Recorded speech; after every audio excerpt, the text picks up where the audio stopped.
All right, that was kind of a lame intro, but you know what? I'm just gonna jump into this. I felt the need to do it. We're gonna respond to the new alt-right playbook. I watched about 7 minutes of it.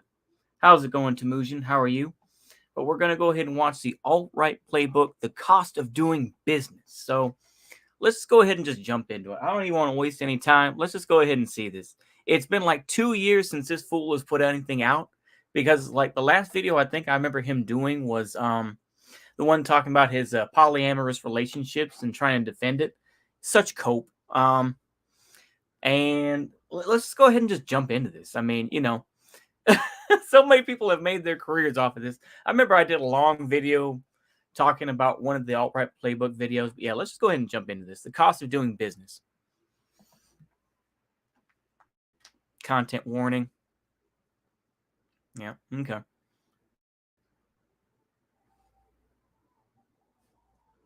All right.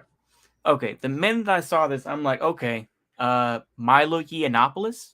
I mean, I guess it's like, ironically, of course, number one being Jewish, and then number two, having that little hard drive or whatever it is that he showed everybody, like, you know, I have all this information on Richard Spencer, and the only thing that ever came out of that was that clip of him being like, I'm so fucking mad. We used to beat people like you and all that. That's about the only thing I remember of Milo Yiannopoulos. That and grooming Nick Fuentes. That's about all I remember recently of Milo Yiannopoulos. But yeah, obviously it looks like Milo Yiannopoulos. And of course, now supposedly he's not gay and everything, but it's like, come on, bro. Give me a break.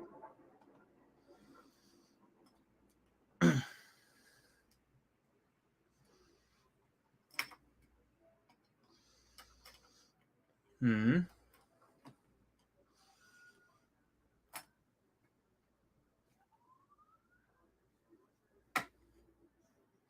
And it's so obvious that they're talking specifically about Milo Yiannopoulos. It's like we all know who he's talking about. But yeah, let's go ahead.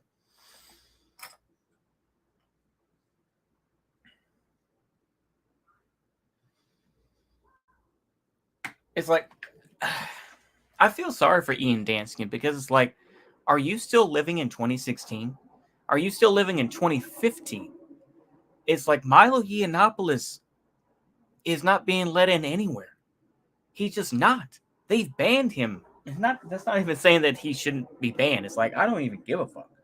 But it's like, are you kidding me? Oh man.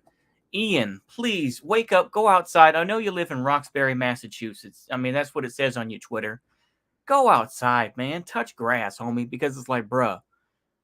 And it's like the red hats. It's like, how many MAGA-pedes are really out there still wearing their red hats? Come on, man.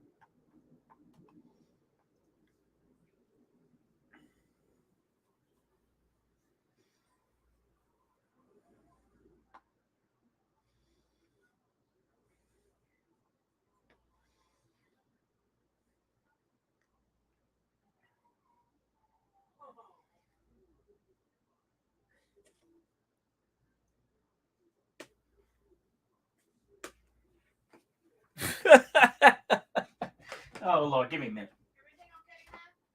Yeah, I'm doing okay, but thank you. Oh, man. It's like, bruh, we all know you're talking about Milo Yiannopoulos. We all know. It's like, yeah, people thought he was cool or whatever because he said some edgy shit. But it's like fairly soon, people lost interest, especially when he said, oh, yes, I was groped by my priest and, it was all right, And because of that, motherfuckers turned their back on him because they're like, you were groomed? And niggas dropped him. It's like, holy shit, that was like 2016, maybe 2017. So what? Oh man, I feel sorry for this guy. Go ahead.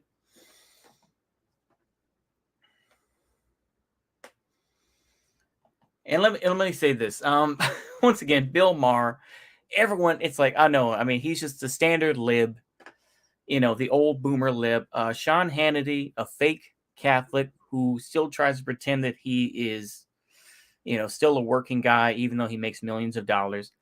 Tucker Carlson, of course, with the bow tie. Now, of course, he's seen as some evil person or whatever. It's just like it's what it's like. It's amazing to me how they'll focus on these handful of individuals and everybody will talk about them. It's like, why do you give them that much power? You know what I mean?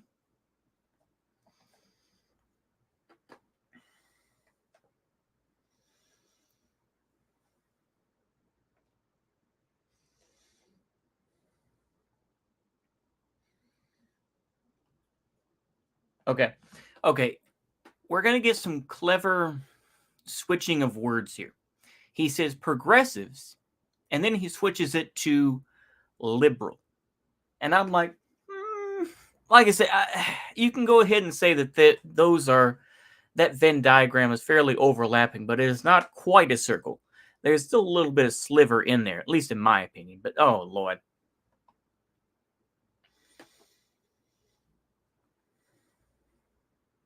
But they did protest. They did protest Milo Yiannopoulos, and it was a shit show. But yeah.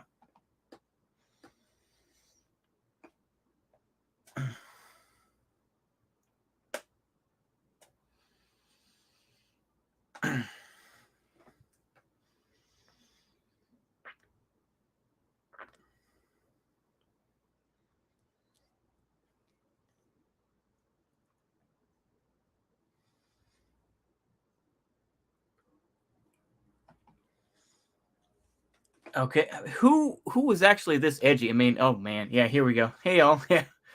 Oh well, what is it now? Yeah, yeah, Milo's a clown. Yeah, yeah. The only person that gets to use the term alt right anymore are journalists and libs. Yeah, does Milo consult for Marjorie Taylor Greene? Maybe she does. I have no idea, to be honest with you, man. He didn't get canceled for being groomed. He got canceled for exposing and encouraging the gay. That's true. You are correct on that, Tamuji. Yeah, for being groomed, he got canceled for exposing and encouraging the gay grooming. That is true. That is true. Very correct. I'm glad we got that point settled. But yeah, like I say, my mind is a little fucked up. But yeah, good point. I just wanted to check the chat just for a moment. Yeah. Canceling Milo. Yeah, they all knew about people like Jimmy Savile and did nothing. Yeah. Let's go ahead and jump into this. Oh, shit. Okay. I didn't even share the screen, did I? Oh, man. I'm sorry. I'm Boomer. Boomer! Come on, Boomer. Okay, here we go. Come on, Boomer. Get it together. All right, here we go. Now we're sharing the screen. Okay, well, you missed the first 2 minutes of the video. I'm sorry. But anywho, let's just go ahead and jump into it. Let me know if you can hear it. And yeah. Oh, man. That's embarrassing. Let's go ahead and keep going. So he ups the ante, makes it personal. I'm going to put up pre-transition photos of your trans students. I'm going to out the queer students I've seen on Grindr. I'm going to name which of your students I think are illegal immigrants. Student body's like, bro, do your worst. Nobody's falling for it, until one student's like, hold up. He's going to dox immigrants in front of his audience of white nationalist gun nuts. And we're just going There are plenty of gun nuts that aren't white nationalists, but okay. I mean, that's pretty racist in my opinion. I mean, talking about racism, thinking it's all just white folks that are gun nuts. Just saying. Gonna let him? Some of his fans were in Charlottesville, right? What were I'm sorry, Charlottesville was 100 years ago. Did you know that? I know that that's an old meme on Twitter, but it's like, yeah, Charlottesville was literally 100 years ago. I know in people like Ian Danskin's mind that Charlottesville was just yesterday, but it's like, bruh, so many people have been destroyed by Charlottesville. What are you talking about? Why are you still going on about Charlottesville? Holy shit. People cannot stop. It's like even the president, oh, Charlottesville. Bruh, the damage has been done. People have been arrested. The dude's in jail for like 2 or 3 times his lifespan for that death. What the fuck are you still talking about it for? Oh, jeez. We're seeing here is a game of chicken between one group of white conservative reactionaries and one White group conservative reaction. Oh man. What does the word, like I said, what does that word reactionary even mean? This is another word that's like Nazi or fascist that has been thrown around so much. It's like reactionary can just mean somebody that's more traditional in some way and kind of like, I want to take care of my own stuff and don't want to make a better society. We should just keep things as they are. I mean, that's kind of my view of reactionary, but it's like, you know what I mean? You're just reacting. That's literally the idea of it. I want to keep things the same. That's a reaction. But yeah. Group of, let's be honest, mostly white liberals for whom the stakes are who gets Now he's starting to dab on the libs. Okay. Yeah. paid attention to.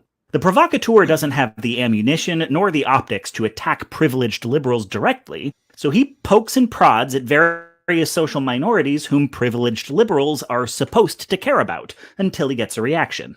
Going after people of color is a pure Xanatos gambit for his fans. Either they get a protest and a national audience hears their reactionary. Wow. It's ironic, of course, that you bring that one up, especially since the fact that I believe she lost that lawsuit. Maybe I'm wrong. Like I said, this is some old shit. I'm really trying to think about because this is some old ass shit. Legal ignorance. Why do they always ignore this point? Yeah, exactly. Yeah. Yeah. Oh my gosh. So do you think politics is a distraction from self-improvement? Yeah, it can be. How does paying attention to these videos improve our own lives or improve our own local politics? It's more that people are influenced by them because I think that the alt-right playbook, what is this? Like number 8 or something video?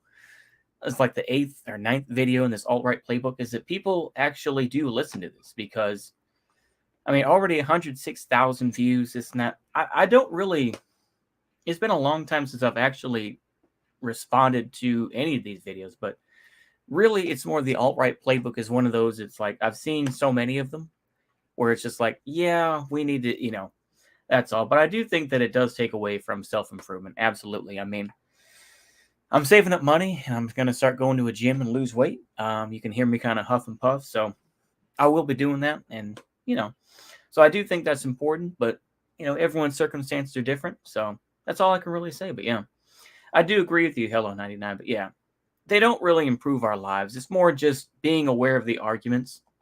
That's really all it is. And just seeing sad people who live in like 2017. It's like, wow, you're bringing up this one who it's like, I'm pretty sure. I think it was, oh man, is it Now? No, I can't think of what the name of the group was. But it's like Wham. It's one of those types of things. And it's like they lost. They just absolutely lost. Far as I remember, like I said, this is an old one. So much shit has happened. But yeah. Rhetoric, or there's no protest and they get to fuck with some immigrants. And because white liberals are largely ignorant to the threat posed to those immigrants, white liberals are not great at assessing the full scope of the danger. Often enough, this remains to them an argument about ideas and principles. To them, they are but words, until someone gets hit by a car or shot, and then it's who could have predicted? Oh, wow. We're still bringing up Charlottesville. We're still bringing up, what's her name? Who we saw the photo. The photos that they showed of her versus what she was at that time. Huge difference. Literal huge difference. But I can't even remember her name, to be honest with you. But yeah. Provocateur's animating force is not hatred of people of color.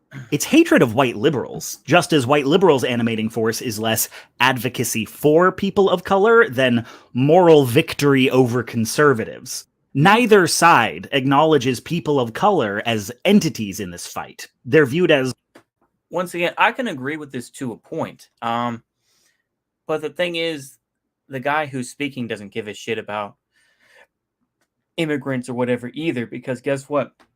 if those immigrants were true believers of Islam and whatnot, this person wouldn't be talking about it.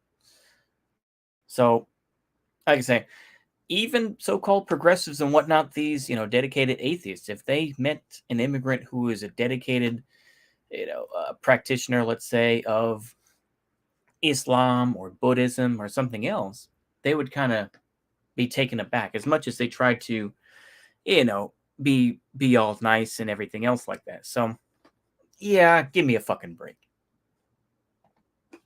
Tools for getting white people what they want, and their Yeah. suffering is viewed as an acceptable byproduct. You've maybe heard the phrase, in the game of patriarchy, women are not the opposing team, they are the ball. Well, in the it's kind of funny. But no, I haven't heard that because I actually have a life. Game of imperialist, white supremacist, capitalist patriarchy, minorities are not the opposing team. They are the cars, store windows, and newspaper kiosks that get wrecked when the home team loses. Or Holy when shit. Oh, man.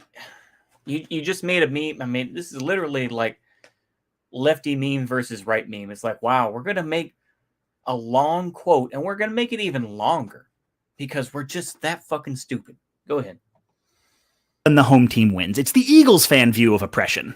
And make no mistake, weaponizing or disregarding students of color is still racism. But it's racism. Oh, man. I'll even give him this. I'm being very generous today, but it's like I can give him that where it's like, yeah, it is still racist, but why do you simplify it to students of color? Why not ordinary workers? Why not people that want to, go to a mosque and something like that? Become an imam. Oh, they don't talk about that, do they? Of a kind most white people have trouble recognizing, or to speak with a sharper edge, that white people often refuse to acknowledge. From the white provocateur who does not hate minorities directly, but is willing to utilize the hatred of others to get what he wants from some white people, who says, I will hurt them a lot just to hurt you a little, to the white liberal who does mental gymnastics to not come out and say, that is a black and brown sacrifice I'm willing to make. Racism is not always a passion, but it is tolerable, usable, easy to disregard.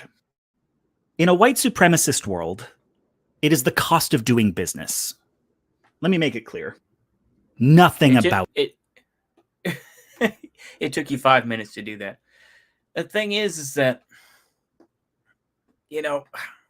progressives use that as well. They use these folks, and it's like you simplify it to just libs and white supremacists or whatever. It's like there's a lot of shit in between there, but okay.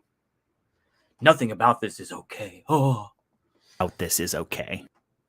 Now, the weaponizing of minority suffering is employed against many minoritized groups. I could be making this video about transphobia or homophobia, and while many details would differ, I wouldn't even have to change my intro. Samuel R. Delaney, take a shot, argues that misogyny is the oldest bigotry, and therefore the model on which all other bigotries are based. I'm focusing on institutional racism as my chief example, first, because this is America and the cup runneth over. Second, it's ironic, of course, because that guy is married to a white woman. So yeah. That's all I have to say to that. Because in the 2016 election, the greatest indicator a person was going to vote Republican, more strongly correlated than being registered as a Republican, was racist sentiments. 2016. That was 6 years ago. You know how much shit has changed since then? And, you can go ahead and say the underlying elements are still there, but it's like, you know how much shit has changed and how narratives have changed? Golly. And third, because racism is a fundamental building block of fascism and a primary means of sowing discord on the left. But if you actually paid attention to like Italian fascism and the fact that they weren't devoutly anti-Semitic as National Socialists were, or the fact that, apart from hating libs and whatnot, they, like I say, it was a little different than, your perspective, but okay. We'll get to that. I am going to curb my reflex to make every alt-right playbook some kind of definitive statement. I do not have the last word on American racism. If you want to hear about American racism from the people who experience it, here's a book. Here's 5 books. What I bring to the table... Let's see here. Let's go ahead and just bring up... You mean James Baldwin, a guy who moved to France, a white country, and continued to had celebrities that came over to his house and everything else like that. Man, that was hard for him, wasn't it? He could talk to celebrities and people would come to his house and they could play jazz music and stuff like that. Wow. Oh, he sure does know a lot about racism. Bell Hooks, nobody really cares about that bullshit. Sister Outsider, yeah, right. And once again, these are all library books, or at least, yeah, The New Jim Crow. Is I have at this point. Did he do this unironically? Did everyone just turn into Vosh where it's like, yeah, I'm gonna grow a thick beard, I'm gonna go bald? I wanted to make this a thumbnail. Maybe I will still make it a thumbnail, but golly, I mean,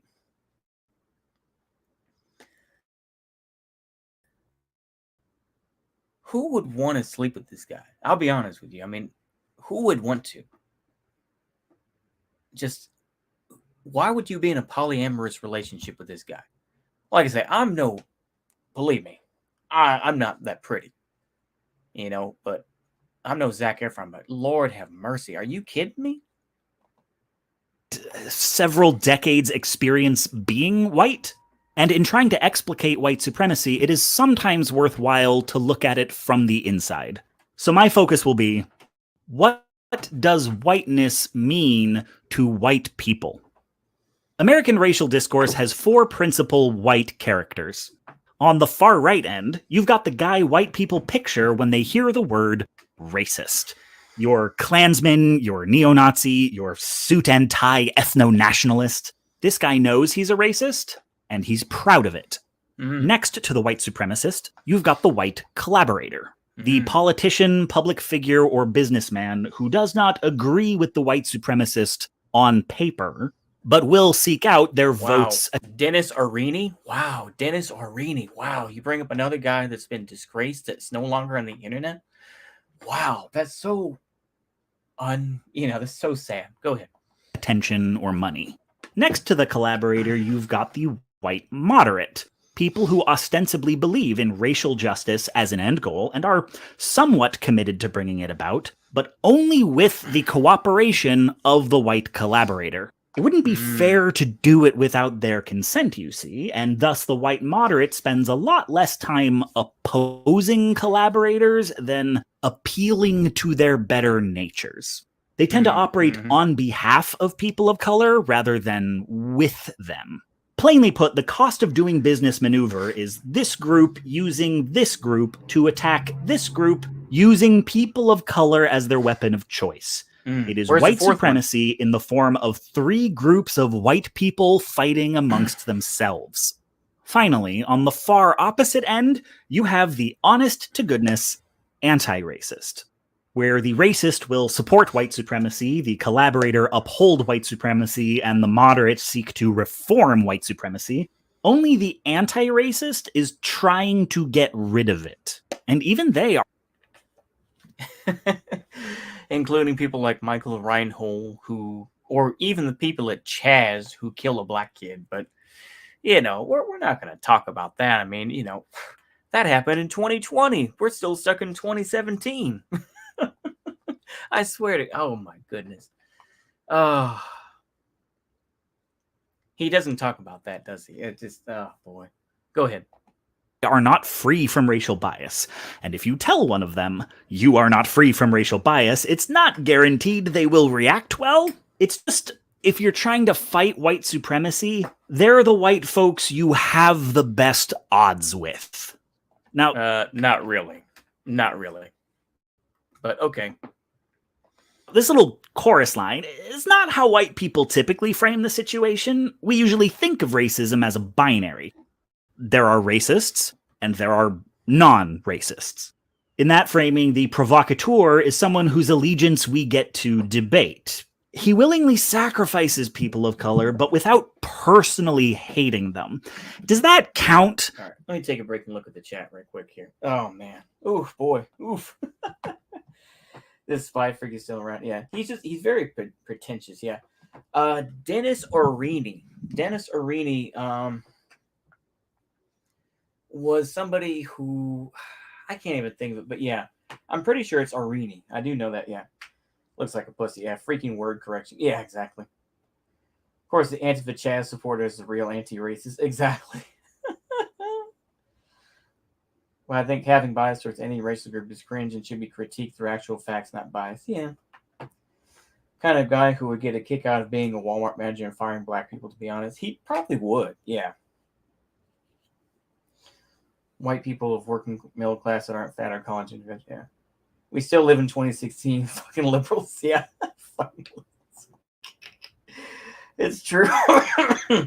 Dialectics Trump Biden, yeah, it really is. It's very cringe, and it's just so dated. It's just so dated. I genuinely feel somewhat bad for him. Like, why are you still talking about people like Milo Yiannopoulos, who has pretty much lost any relevance? Let's continue. Jesus wept.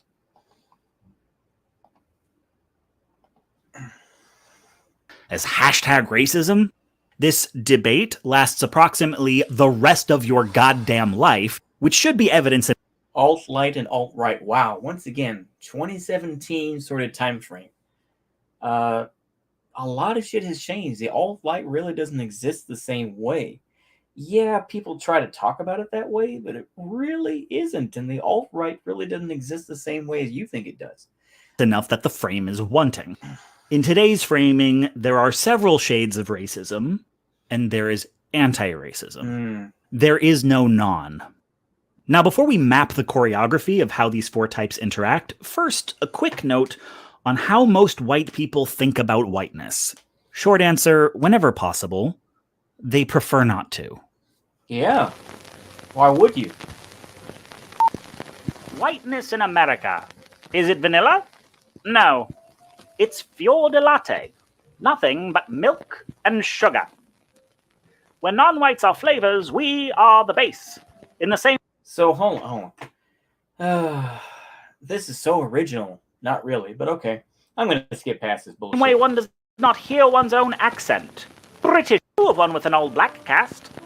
Identities being treated as defaults makes institutional racism difficult to understand even for well-meaning white people. How can I be racist if I don't identify as a racist? How could I be part of a group this is so funny. I never opted into? But let us reflect. We don't care. Boundaries are not policed from the inside. So, okay. Going again from right to left, this is where we find the titular alt-right. What's novel about the suit and tie ethno-nationalist is how they break from the iconography of racism. Their goal, like that of many racist people, is to attack and oppress people of color, but in such a way that the white establishment lets them get away with it. The average white person's shorthand for a racist is still primarily the Klansman and the neo-Nazi, respectively a rural working-class white nationalism and an urban working-class white nationalism. Ooh. The alt-right is the gentrification of white nationalism. Their pocket squares and MBAs and $90 haircuts short out the white moderate's brain because they still associate white supremacy So hold on. with... So you're not going to talk about the fact that Richard Spencer, while he is hated, is, created this whole separate little space with the 5%ers, the 5% who actually voted for Biden and supports Ukraine, and has come out more with his cringe sort of paganist takes and, all this sort of thing. No discussing of that. No. That's too complicated. We live in 2017. I'm sorry. I forgot. Time doesn't move forward. It just stands still. I had no idea. The white trash Racism is worse than evil. It's common. It's why they insist reactionary conservatism is propped up by the white working class in flyover states, despite all evidence to the contrary. Hold on.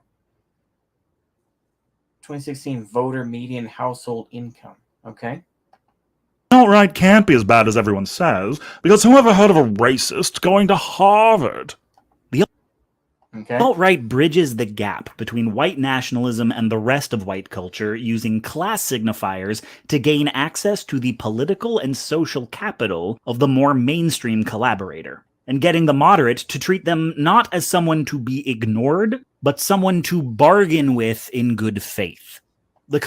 You could have at least brought up like Nick Fuentes and his association with like Paul Gosar, but like no, you're using Richard Spencer, who got support from what politician? From what moderate?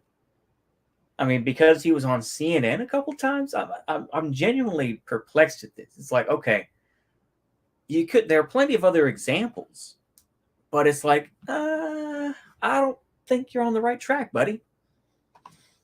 Collaborator finds value in this relationship because, regardless of one's position on it, racism works. A police officer may not be personally racist, but when it's the end of the month and they need to... Yeah, it does. See, it'd be interesting if people like Ian Danskin, who lives in a place like Roxbury, Massachusetts, I'm going to continue to say that. Please don't go after him or anything else. Try to find him. But it's like he lives in Roxbury, right next to Boston. You know, get in your car and you have some clam chowder and all that sort of thing. You think that he interacts with a lot of brothers and sisters out there, a lot of hermanos and chicanos and whatnot? I don't think he does.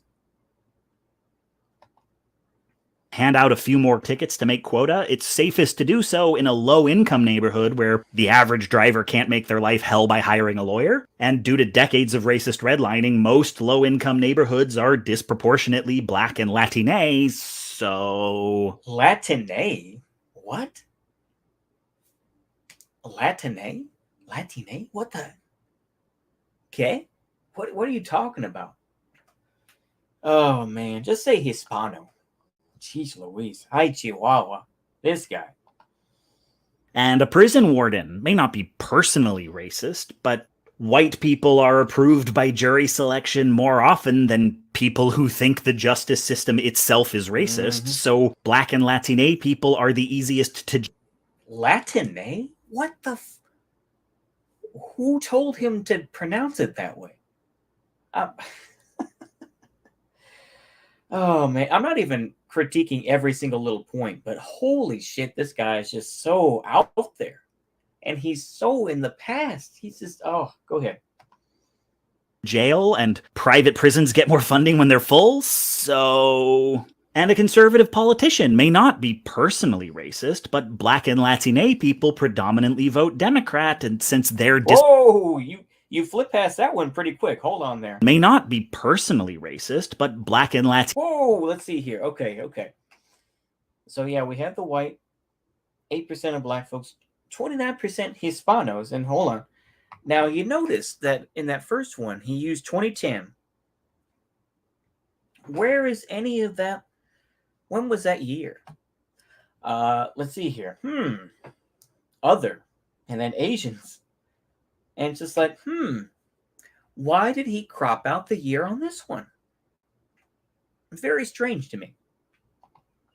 Latine people predominantly vote Democrat, and since they're disproportionately imprisoned, if the politician denies convicts the right to vote, they're more likely to get reelected, so... I don't know whether the labor unions and their bosses really hate me. That doesn't matter, but I know I'm not in their unions. I don't know if the real estate lobby is anything against black people, but I know that...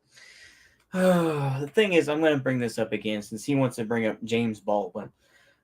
James Baldwin, for the most part, lived in New York City, where he was, gay and whatnot, wrote about a lot of gay characters and whatnot, wrote about trannies and shit like that, but spent most of his life outside of New York City, leaving it after apparently he threw like a glass cup at a mirror or something like that, and then ran out. I mean, who knows if this actually happened, but and then he spent the rest of his life in France. Did he go to any of those liberated, decolonized African nations?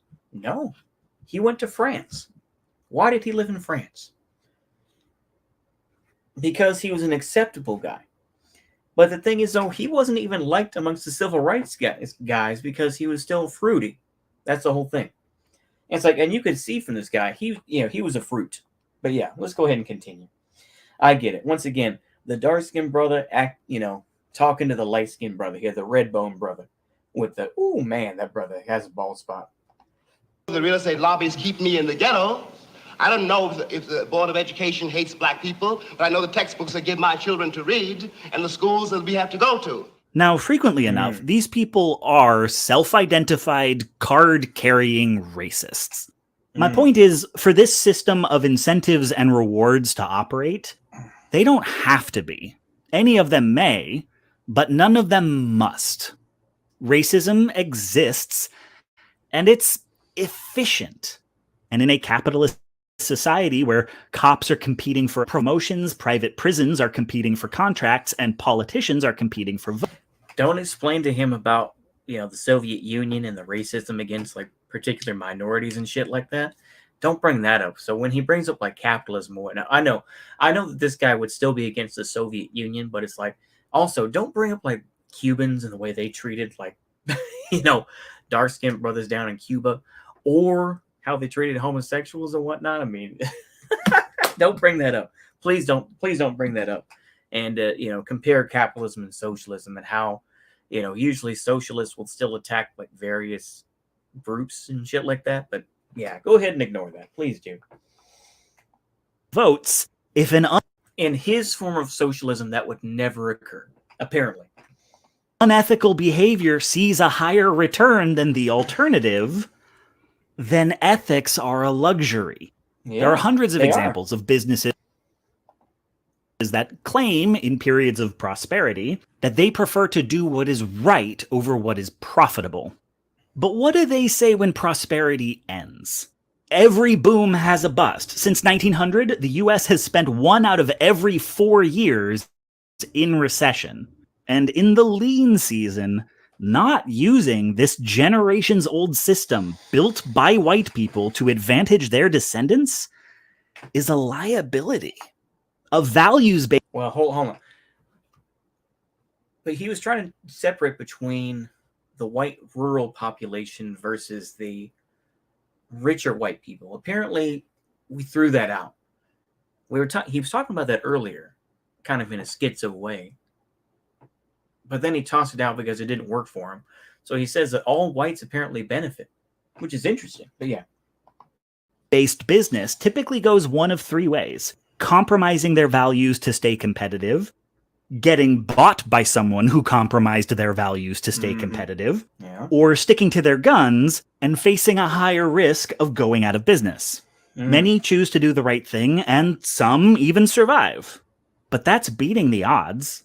The market trends towards the optimal strategy. No one ever went broke appealing to the ignorance of white people. The collaborator treating non-white suffering as the cost of doing business also works rhetorically.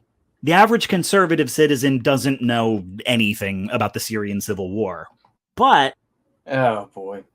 Yeah. Allah Surya Bashar. That's all I have to say to that. Allah Surya Bashar. That's all I have to say to that. But yeah, go ahead. They know the refugee crisis is something the left seems to care about. Yeah. So demonizing refugees is mutually beneficial for pundits and politicians who want to rally their base by spiting liberals.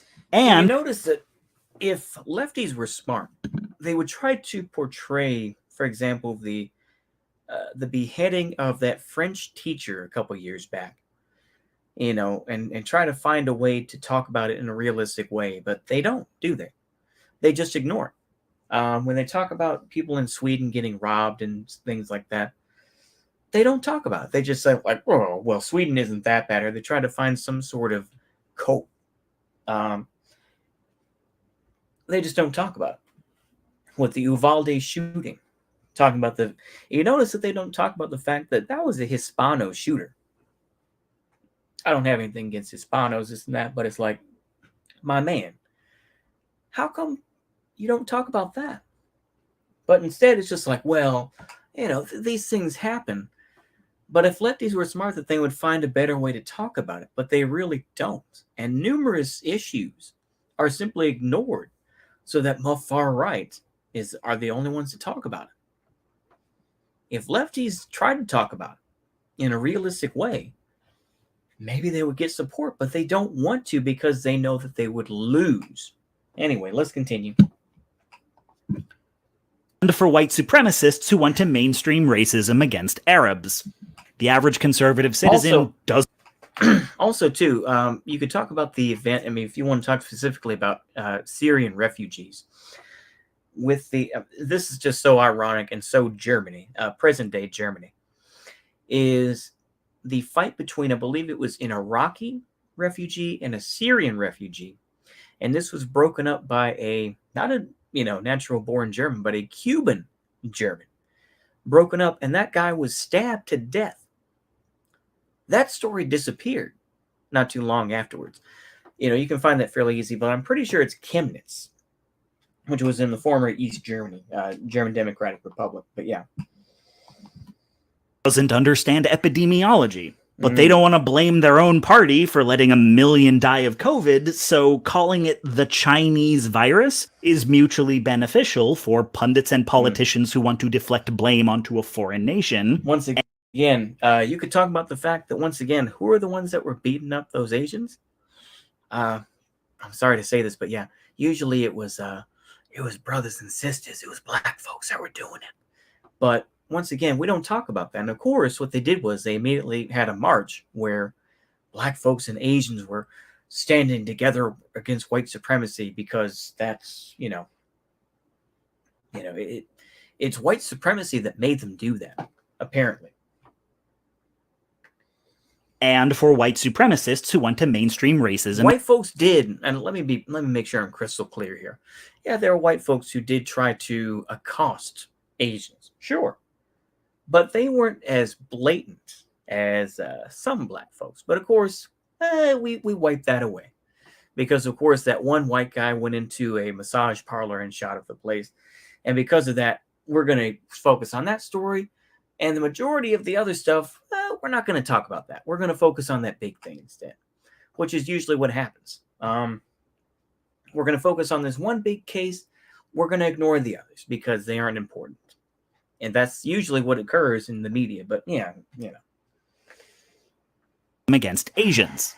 And yet, despite this blatancy in collaborating with white supremacists and having eerily similar goals to white supremacists, the collaborator insists that they are themselves non-racist.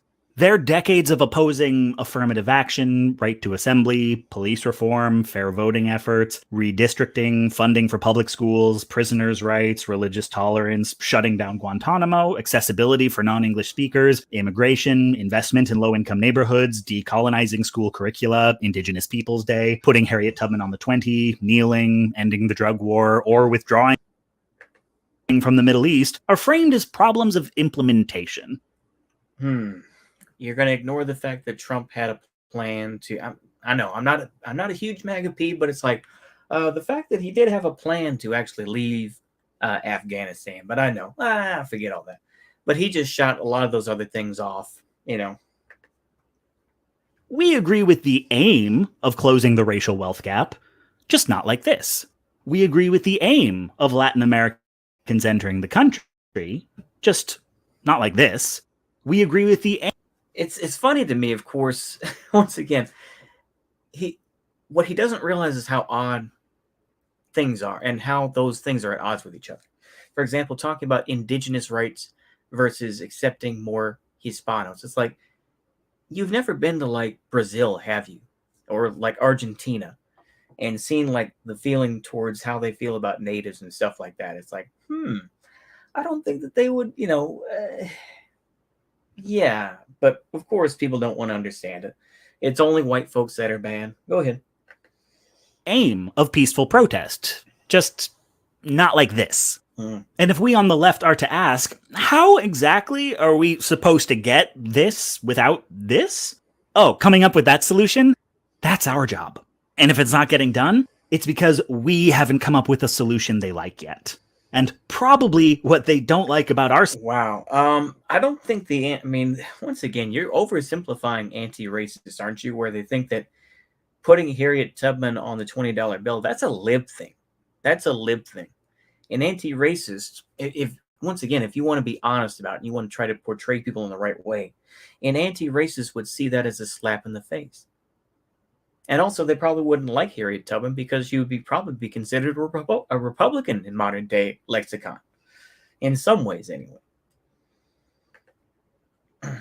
Solutions is that we implied the problem was racism. Yes, white people are overrepresented in dozens of industries nationwide, but have you considered that it's a fluke? Pitch me a solution for it being a fluke. The collaborators' white supremacy exists in the negative space. They agree racism exists. They agree we should oppose it. But they disagree that any individual thing you're talking about is an example of it. Getting a Republican to identify an actual incident of systemic racism is like trying to point at your shadow with a flashlight. And it's reasonable to ask, Jesus, how far can these guys push the envelope before the rest of the establishment calls them what they are? But if you're waiting for the moment a white... They did. They've actually, when Biden says the word fascist and says that MAGA-peds, are a threat and whatnot to democracy, so once again, the establishment has noticed. And the thing is, why is the anti-racist saying, why hasn't the establishment noticed? I don't think the far lefty would agree that the establishment would do anything. So why am I trying to portray the anti-racist in the proper way than this guy? I genuinely don't think he understands what anti-racists are supposed to be. Oh man, go ahead.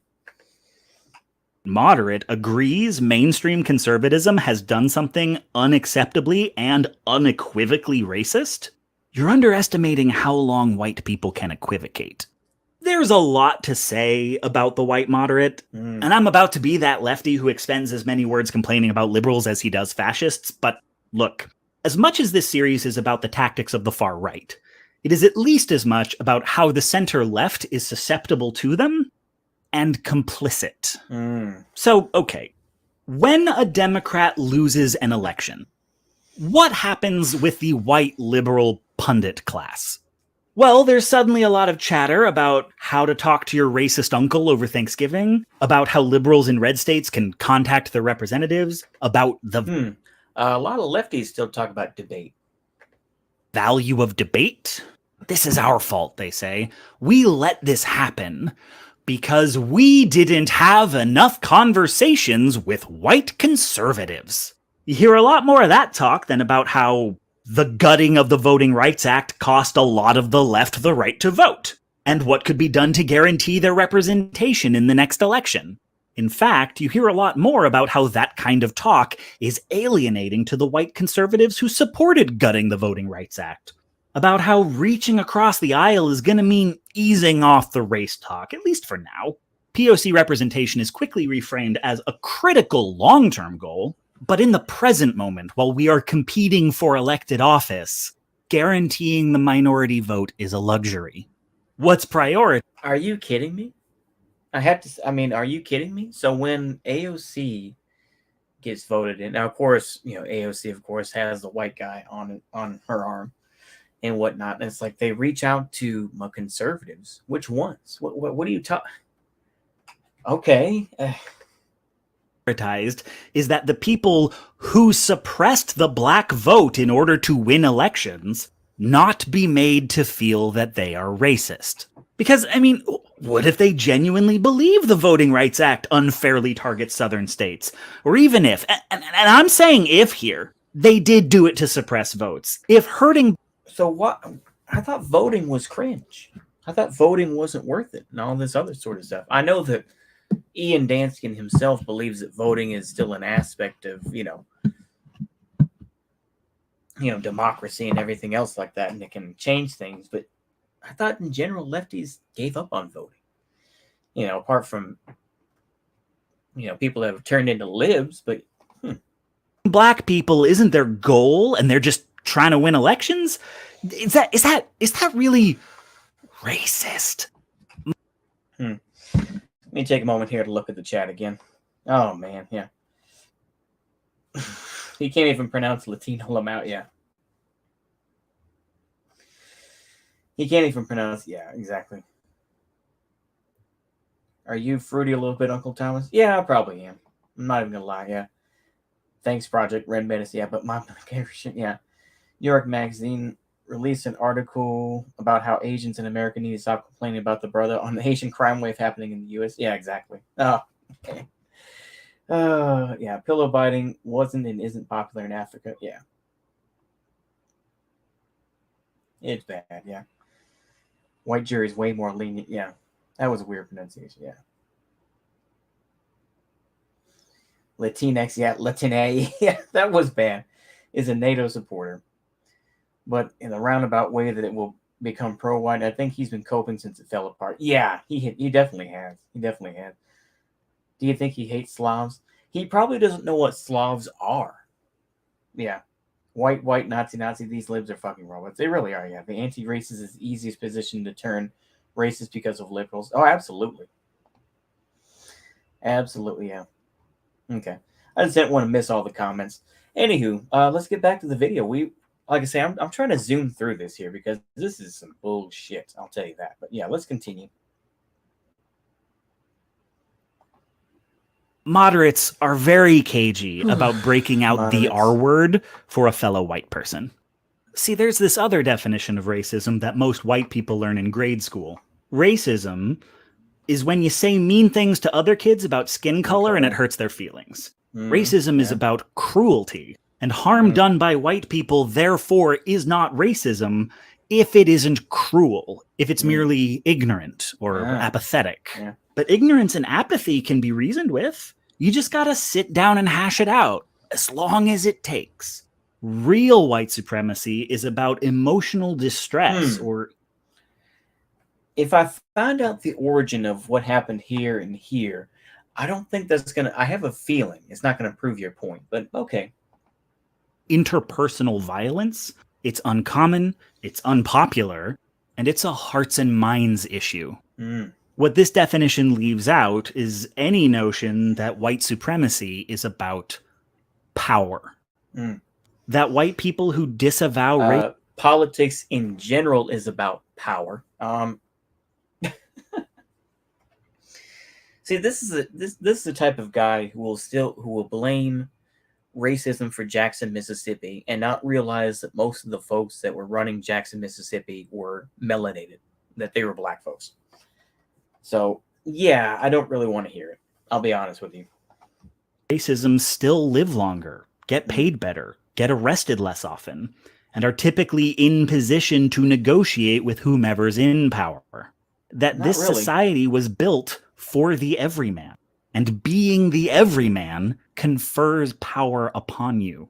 When children of white moderates get older and first brush up against this definition, wherein white supremacy is not small, but all-encompassing, where it can be cruel, but is at least as often indifferent, and where every white person in the country is bound up in it and privileged by it, whether they want to be or not, and will never, ever experience it themselves, where it's not about feelings, but... Really? So hold on. So all those videos that you see of black folks beating up white folks and whatnot, or you see that the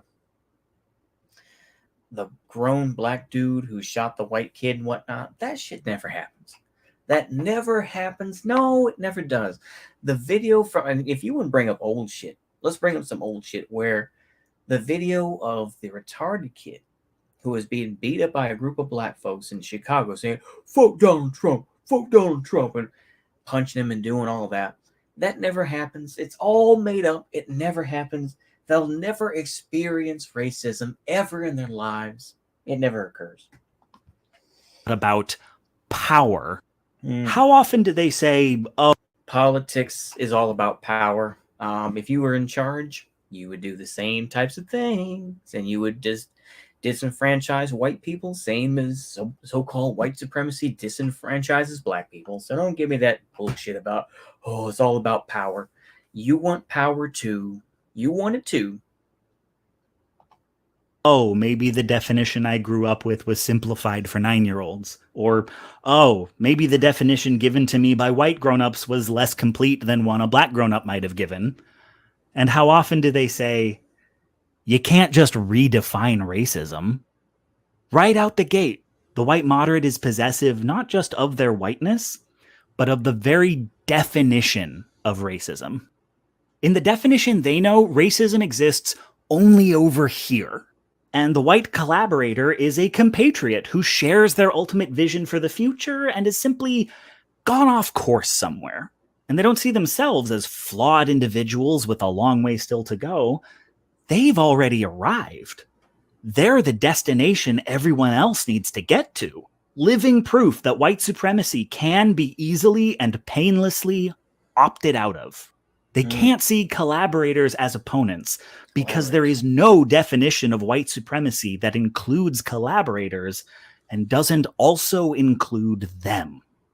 And this is critically important. They don't want to start thinking of themselves as white. They don't want the constant awareness of one's race and how one's race is perceived. You know, the things the rest of humanity deals with. And who would want the rest of humanity? Interesting. All right. that? I'll tell you who wants that. Nazis and Klansmen want that. They're the only ones who like thinking about whiteness every day.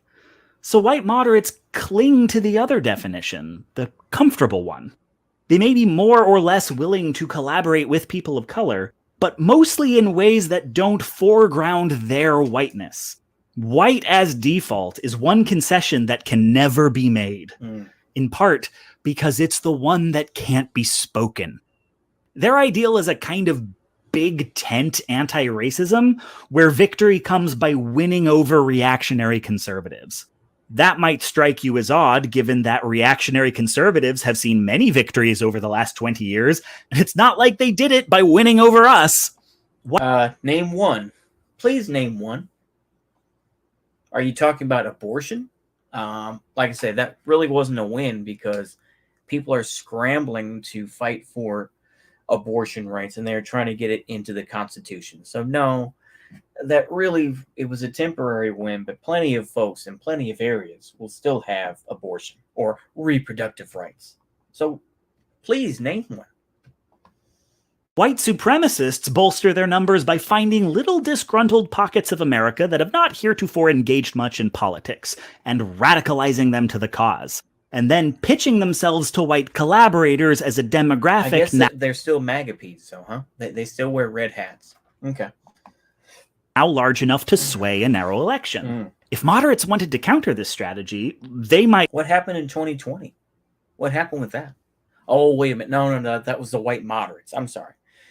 Yeah, the white moderates won, and yeah, the moderates who want big tent anti-racism. Oh, okay. All right. Look at who out there is sympathetic to progressive causes but isn't voting. Maybe because they don't feel liberal candidates represent them. Or maybe because someone just happened to shut down all the polling locations in their neighborhood. And, you know, mathematically, there's probably a lot more disenfranchised people of color who match that description than racist white people who aren't already Republicans. But that strategy would mean doubling down on anti-racism. See, he falls into the trap. He falls into the trap thinking that it's Democrat, Republican. Americans are so programmed by that. And it is true. You know, like, oh, well, you know, that they're not already Republican. There are plenty. It's like, I guess, you know, you would think that the... Oh, man. It's such a false dichotomy, too, of Democrat, Republican. And it's just such nonsense. But yeah, let's continue. Racist talking points instead of easing off of them. It would mean a willingness to alienate some white people. It's giving up on them. It's admitting that a significant percentage of American whiteness is not on the side of racial equity. It So what do you means do? there's a definition of racism where it isn't fringe. But so what do you do about that? Do you alienate them? Do you tell them, fuck you, I'm not going to be your friend, and I don't want to do business with you? What do you do about that? common and pervasive, and where addressing it requires thinking about their place in it. It means asking why they feel more affinity for white people who oppose them than people of color they claim to agree with. Why the votes of the former have to be earned, but the latter are expected. And since all that seems intolerable, they fixate on the kinds of gestures that feel like moving in the right direction, but run very little risk of arriving anywhere. How about instead of defunding the police, we give them more money than any administration in years, but also Juneteenth is a national holiday now. Something for everyone. The left has the numbers to leave behind white centrists who slow down anti-racist efforts. And it doesn't, because white moderates don't want to. No, it's not simply that. It's because, think about it this way, the Women's March. The Women's March was stopped, not because it was so cringe that nobody wanted to go to it. It broke apart partly because of anti-Semitism. And you think that, like, see, this is such a simple thing, is that it's ironic, of course, that Ian Danskin does not want to talk about the different. It's like thinking that POC are all the same is pretty racist in and of itself. To think that somebody who's Palestinian doesn't like Jewish people, maybe somewhat, at least expected. But he doesn't talk about that, does he? Does he talk about the fact that, some black folks will talk about reparations, this and that, and, some black folks are like, oh, I don't want to do that. He gives no, it's ironic, of course, because he himself is being racist by simplifying the POC being saved by the white savior. This is a sort of backwards way of a white savior complex, where he just sees the POC as just simply this poor, downtrodden person that has no agency. And he doesn't want to discuss that. You notice that they just, the POC is that one person. It's just like, we need to focus on getting back at white folks. I thought white folks were dying off. And it's just like, you think that Hispanos or, Latinos are all just accepting of black folks? It's like, no. And that's not just because of white supremacy either. See, this is the whole thing. When you focus on whiteness and white supremacy, when white folks become less and less, and that is occurring, is you have to say that white supremacy is in the blood. And it's something that evolves over time. And basically that you have, the black folks that are involved, this, that. Of course, he doesn't talk about the black folks who support the Democrats regardless, or that, do the whole, Uncle Tom sort of thing, this and that. He doesn't like to get into that, does he? He doesn't want to, alienate them. He doesn't want to call them Uncle Toms. He doesn't want to even mention those things because he knows better, and he knows how much that he would get owned by that. But yeah, let's continue. They and the white collaborators are supposed to be in this together. And they are, just not in the way they think. The irony is that the right feels no affinity for white moderates whatsoever. They hate, and I mean hate, white moderates. Smug pricks always talking about unity whenever they win an election. Reach across the aisle? That's what you say when you've lost and you want the other guys to make concessions they don't have to make. You don't do it when you're in power. Are they trying to humiliate us? Or did we really lose to a bunch of clowns who don't even know how to win right? Debasing themselves in front of minorities just to get their votes when they clearly aren't going to do anything real for them? Christ, at least the white supremacists are honest. The right will threaten POC sometimes that's a good point, but just that's true, to call the white moderates bluff. Racism must be understood as more than a set of individual beliefs and feelings, but as a tool for achieving political ends. First and foremost, because claiming otherwise is both factually and morally wrong, but also without this understanding, white culture can't recognize the stakes. Fascism exists in a state of permanent conflict. Things like declaring an indefinite state of martial law, suspending elections, or executing members of government are justified on the grounds that the people are in danger and need to be protected. Apparently, the DPR, I mean, yeah, of course, he would, I mean, if you asked Ian Danskin, he sees the DPRK as a fascist country, but it's like, apparently this only happens with fascism. It doesn't happen in any other country. It doesn't happen in any other government at all. Never has. And mobilized. Now, this isn't unique to fascism. Between the Cold War, the war on drugs, and the war on terror, the US has been in some form of ongoing conflict for the last 3 generations. But you'll note the Cold War didn't end on a battlefield. It ended when the Soviet Union collapsed in on itself. Communism? No. See, this is, I'm going to give the real end of the Cold War. The true end of the Cold War, in my opinion, was not 1991. The true end of it was 1993. And that was a battlefield. A different sort of battlefield, though. In the sense of, by 1993, the Soviet citizens, and particularly those in Russia proper, understood what the new capitalism would be like under Boris Yeltsin. And they were massacred. And they were killed by the thousands. So that was the true end of the Cold War. And the subverting of Russia. And all the oligarchs and everything else like that that is not really talked about. That's the true end. 1991 is kind of like a prelude to the actual end. But that's my opinion. Terrorism and drug dealing are patterns of behavior, and they wax and wane, often for reasons outside our control. Geopolitics may someday shift such that terrorism becomes less prevalent, or that lowers the demand for drugs. Communism can be fought with diplomacy and economic sanctions, because communists can choose not to be communist anymore. And fascists have no use for soft power. To justify a military dictatorship, they need... So what is he preaching for? So communists can win, and of course the thing is that you won't specifically talk about Gorbachev and the things that he did. He's speaking more in vague terms because it's easier.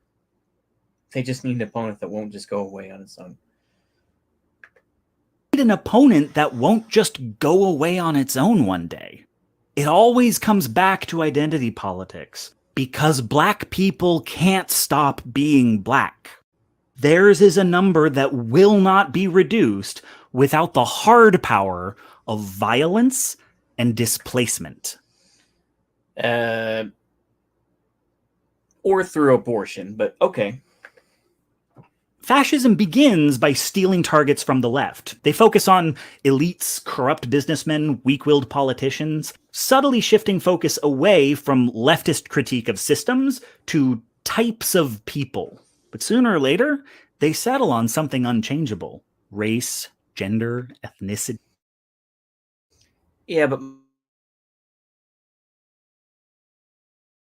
modern day lefties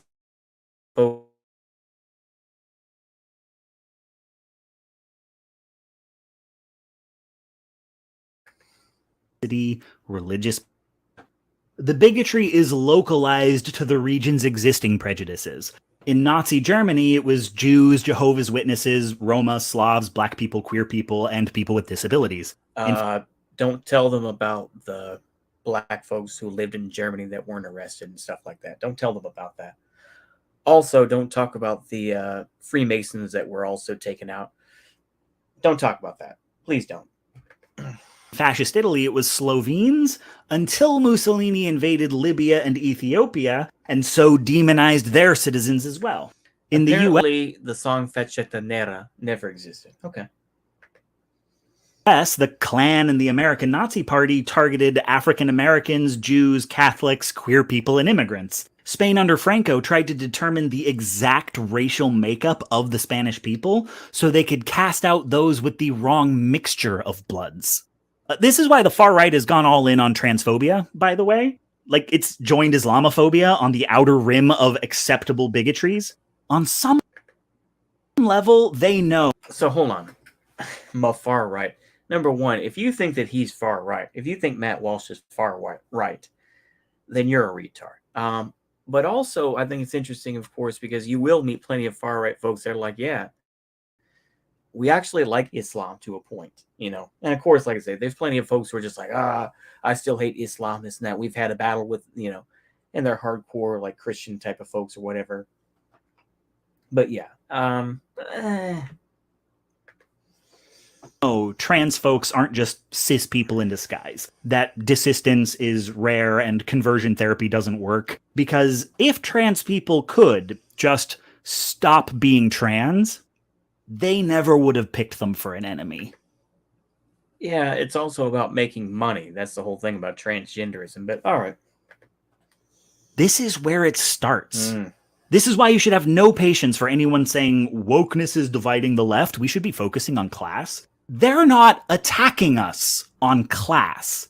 They're trying to sell themselves as better on class than we are. Where do you think that fairy tale about blue-collar whites comes from? They want you to believe that they, and not the socialists, are the path forward for the downtrodden. There's a reason fascism started popping up all over Europe right after the Russian Revolution. Mussolini got his start beating up socialists in the Po Valley on the grounds. Well, he actually started out as a socialist, but I know people don't really like to talk about that. And they'll say basically that he was just a sellout anyway, and you know, this and that. So he wasn't really a socialist. So it's always funny when they don't really go into detail about that. And they also won't talk about like the, you know, the the Socialist Republic of Bavaria, and talk about the deaths that occurred, you know, of ordinary people, this and that, because basically the socialists lashed out at ordinary people who they saw as the enemy. But yeah, okay. He was defending not wealthy elites, but struggling rural farmers who didn't like the socialist takeover of their industry during the Bienio Rosso. The fascist goal is to harness and redirect class resentment towards a scapegoat. They come at us on identity. It always comes down to the shape of the human skull. When a provocateur... It really isn't, but okay. ...shows up on a college campus to talk about ideas, it's not a debate. There's no special sequence of words that will defeat them. This is a show of dominance. They are presenting themselves as white... How many people like Milo Yiannopoulos are out there speaking at universities? I don't recall, because I don't think they are allowed. Richard Spencer is not allowed to do talks and whatnot. What the fuck are you talking about? That's because of moderates and whatnot. What the hell are you talking about? Patriots to be reasoned with, rather than agents of white supremacy to be opposed. In that framing, the stakes are attention, the weapons are words, and people of color are not players, but tokens on a white person's game board.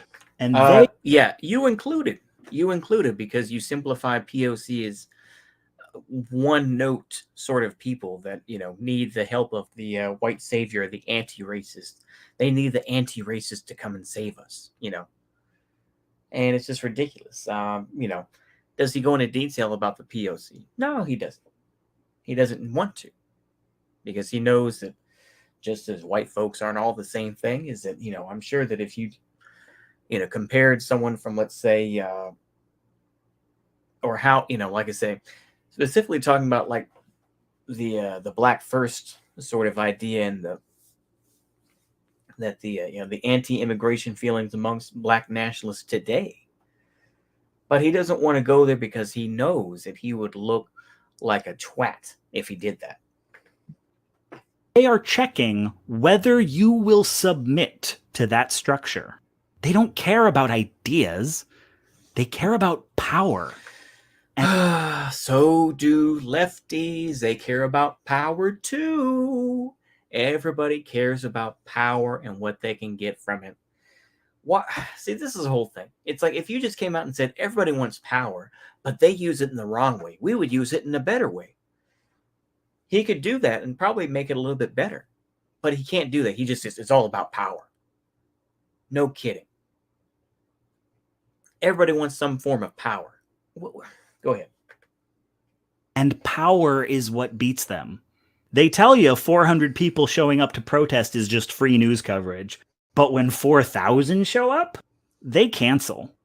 That's power. And in absolute numbers, most events, they can't rustle up 4,000 supporters.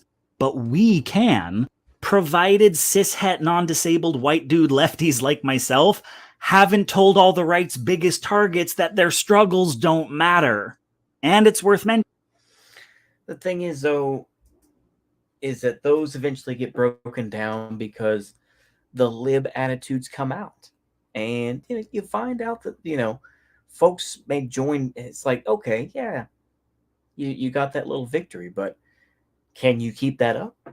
Not necessarily, no. Mentioning, cops fuck with protesters less when some of them are white.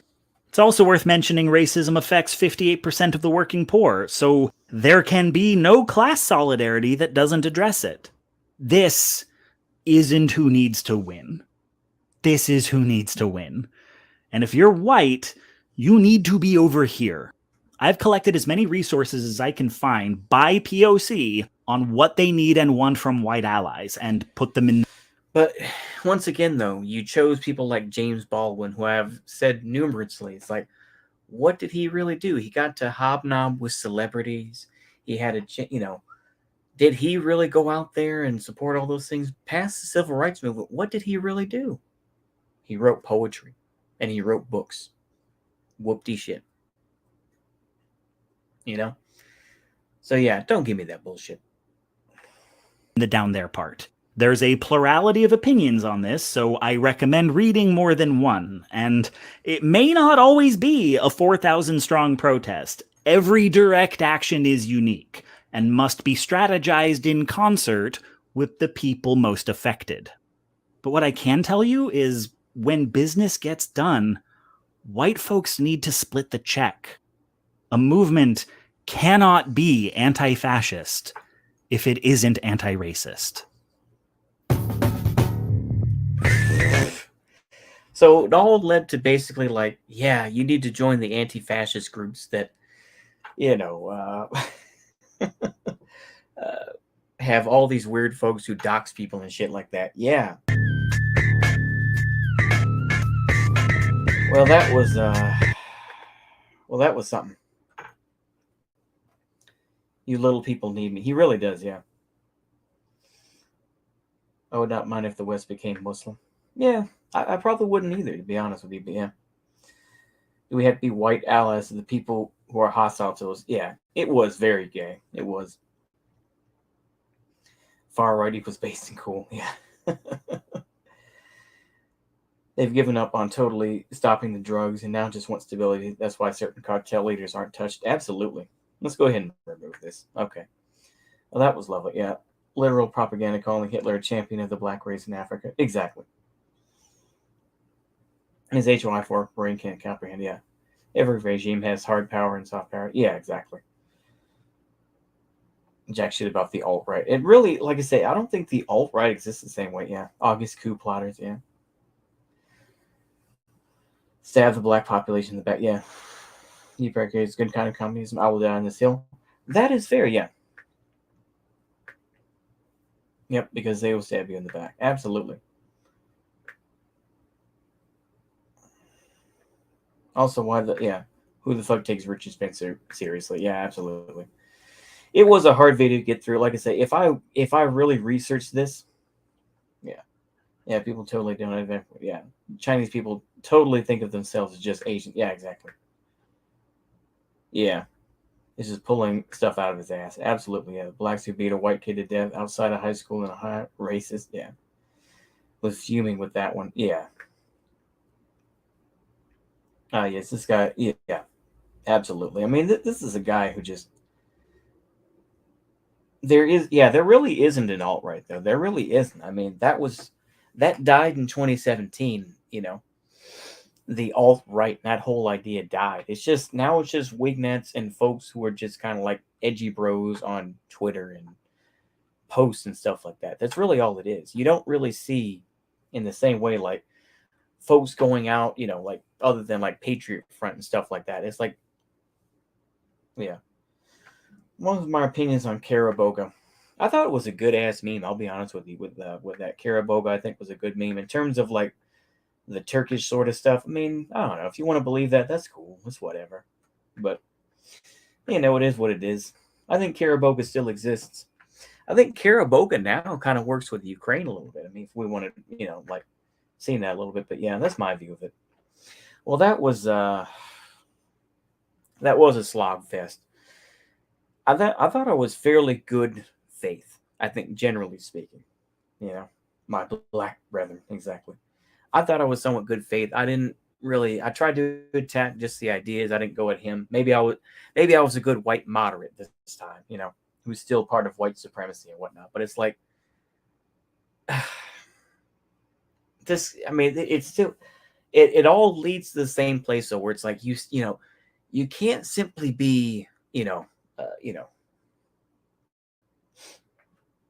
against racism. You have to be anti-racist. You have to join join these Antifa groups and all this sort of thing. And yeah, I miss these live stream big and no homo. Yeah. Oh man, I mean that's all I can really say about this. It's just it all leads to the same place where it's just like, please donate, please split the check and all this sort of thing. We need to have another Chaz sort of thing, but not in the same way because black folks did get killed. I would love to see Ian Danskin do a video on I would love to see him do a video talking about Chaz. I would love to see that. Corrections and clarifications. Let me read this. Corrections and clarifications. Yeah. There are a few points where I switch between the terms black, POC, and immigrant as though those terms are interchangeable. They are not. The image representing pre-transition photos is not an actual pre-transition photo, in case anyone was worried. This should have been clarified in the video itself. I wish I had changed the phrasing on tokens on a white person's game board to make it clear this is an unambiguously false opinion. Oh, man. Is this the last video in this series? Oh, man. Was your video peer reviewed by any scholarly sources before you posted it? No. Yeah. I got one tiny little thing. First of all, thank you so much for using Latine instead of Latina. Hold on. Dr. Speedweed. Oh, wow. For using Latina instead of Latinx. My point is that it's pronounced the same way as Latino, but with Spanish E, which sounds like E rather than A. It's something like Latina rather than Latini. Just thought I'd let you know as someone whose first language is Spanish. Yeah, Latino. But yeah, give me a break, man. Dude, you don't need to apologize for every syllable that comes out your mouth and how a theoretical person can... Yeah, whatever. I just see some pointers. He's open-minded and willing to improve. I remember I used to troll this guy on Curious Cat a lot. I remember I used to troll this guy like all the time. Like, what are you doing, bro? And it just came at a good time for me because my college campus just had an incident where white students wrote slurs on doors and assaulted a black student and claimed they were going in hunting. Yeah, right. It's been a lot of hush whispers and how it's a bad thing, but there's very little actual action being taken. Whatever. These videos were foundational and helped me recognize systemic injustice. Oh my goodness. I'm just reading these comments and just seeing how one of the best educational material there is on the subject. It really isn't. Yeah, Latinx was invented by left-wing white supremacists, to be honest. Yeah. Antifa are just a bunch of weirdos and freaks. Yeah, Chaz 2.0. They unite with Planned Parenthood to beat their last numbers of murdered blacks. Absolutely. Power of the cosmos to say so many things that mean nothing. Absolutely. He did. He really, truly did. I mean, man. I mean, is there anything else that can be said about this video? It's just, it was a mix of just like people that live in like 2017, where it's like because you notice it's like if he actually brought it to, like real life, you'd realize it's like, yeah, Milo Yiannopoulos and people like that can't really say edgy shit like that out in the open. Not really. It's like, do you see Sam Hyde going out there and doing the same shit that he did before? Fuck no, you don't see him do that because he knows better. I just, oh man, it's like this guy just lives in his own little world where it's just like, it's not enough. It's never enough for him. And he just, he thinks that somehow, oh man, I don't have much else to say. It's just ridiculous. I don't even think this was really just an own. It's just more of a like, really? Okay. It just feels old in a certain way. It just feels old and just kind of like something that was recycled back from, like I say, 2017, maybe 2018. And then some stuff added in at the end to kind of sprinkle it in, like, let's talk about Biden and whatnot so that we can make it somewhat relevant. Oh, okay, yeah, let's do that. And that's all it was, in my opinion. That's all it was, yeah. The air of authority he speaks with his soy voice is like, yeah, like he's saying something really important. Absolutely. And he really isn't. It's just repeated, recycled video and ideas that so many people have used before. It's like, wow. And it just, oversimplification. And with that, ladies and gentlemen, I think I'll go ahead and wrap up this stream. Hopefully y'all enjoyed that, or at least got something out of it. We don't have to make a big point of it, but I figure the alt-right playbook is something that just keeps going, doesn't it? It just keeps getting more cringe.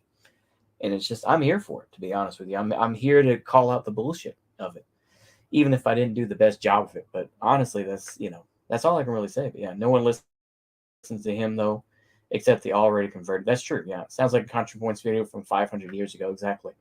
It's like the joke I made. It's like Charlottesville was literally 100 years ago. Why does he keep bringing it up and bringing up like I can almost think of her name, but I don't care. I can't think of her name, but I don't care. But anyway, I think that's all I got. So I guess see you later and goodbye. Let's go ahead and find a closeout video and go from here. Let me see here.